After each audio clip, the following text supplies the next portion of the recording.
Good morning. Well, whatever time you're listening to this. Hello, guys. Here comes chapter 9 of Scumble. All right. Your mom and dad sure left in a hurry yesterday. Mesquite jostled my elbow at breakfast Monday morning, making the muffin on its way to my mouth bounce and roll to the end of the picnic table, where we sat at a safe distance from the O'Connells' house. While the sun worked hard to warm the day, I worked harder to keep my cool. Gypsy's puff of curly hair bobbed as she grabbed, too late, for the runaway muffin. Between Gypsy and Fedora there was a gap big enough for Samson, though if he was sitting between the two girls I couldn't tell. Rumor was Gypsy could see her spectral brother all the time, but she was the only one. I just did my best not to stick my hand through him accidentally. Yeah, sledgehammer, Marisol chortled as she branded me with this new nickname. Your folks ditched you and Fee pretty fast. Marisol stopped my muffin before it hit the dirt, levitating it back up to hover over the table. They both have jobs. I bit off my words, trying to keep my temper in check. Snatching my muffin out of the air, I stuffed half of it into my mouth, unable to say anything more. Mom had told me to try to get along. Rocket was working in the garden, and Autrey was in the drive, signing for a package that had come overnight delivery. It had been Autrey who suggested that Fedora and I both stay. Mom had worried about leaving us. From the start, she and Dad had planned a quick trip. Dad's company was making cuts, and he couldn't risk losing his job by asking for time off.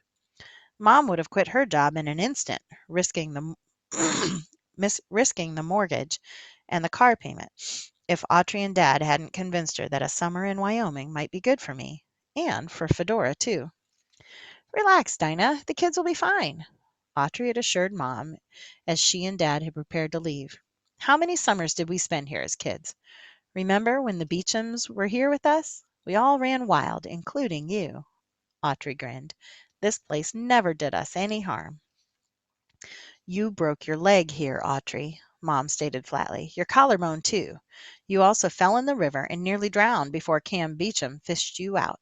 The two of you weren't even dry before you wrestled him into the cactus patch and got nearly 1,000 stickers in your— What? Autrey quickly cut Mom off. Then he'd winked at me and Fedora. I don't remember any of that. Besides, we'll have Fee here to keep us safe. My uncle gave Fedora's new brain bucket a thump. Marisol and Mesquite had found that an old motorcycle helmet in the attic for my sister after she gave her football helmet to Grandpa Bomba. Red and orange flames blazed across its scuffed white dome, making Fee as happy as a clam with a showy new shell.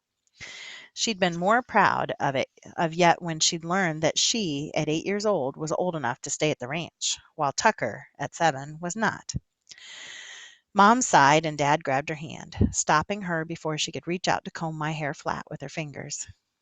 Ledge will never learn to control this thing if you're always doing it for him, Dinah.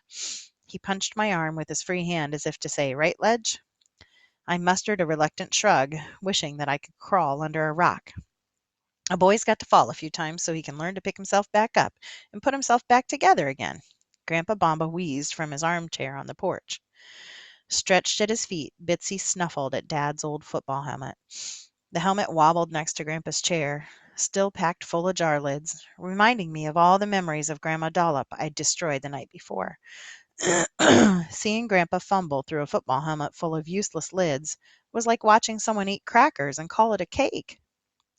When I turned 13, Grandpa carried on, my savvy opened a crack in the earth so deep I fell in and conked my noodle on the earth's very core.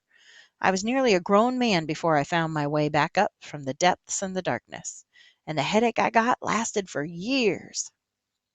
You should have been wearing a helmet, Fee said, nodding gravely. She was too young to know that Grandpa Bomba had a dozen different tall tales about his savvy birthday. No one knew which were true and which were supersized servings of deep-fried bologna. Mom sighed again. Autrey wrapped an arm around her shoulders. Don't worry, Dinah. Gypsy and Samson are staying too. You'll see, Autrey went on. A few weeks with us and Ledge will have his feet under him again. Yes, because we can all see how well that plan worked for Rocket. Mom served her words with a hefty sigh of sarcasm. Autrey looked toward the garden where Rocket was picking pieces of the barn out of the lettuce beds. No longer glowing blue, Rocket had gotten up before dawn with Audrey, Dad, and anyone else who'd been able to stay and lend a hand. He'd repaired the downed cables and rejuiced the generator, while the others assessed the damage and tried to clean up what they could of my mess. Nobody let me help. My uncle rubbed his jaw thoughtfully as he considered his oldest nephew. Rocket's got one last thing to learn about scumbling, he said, and he's got to figure it out himself. I'm confident he'll find his way off this ranch someday. The thought of someday hadn't made me feel any better.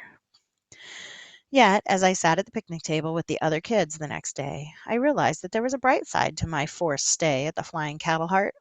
I'd tossed and turned the night of the barn disaster, wondering how I'd ever make amends. If I went straight home, Audrey might never know how sorry I was about the ruined barn, and I still needed to get Grandma's peanut butter jar back from Sarah Jane.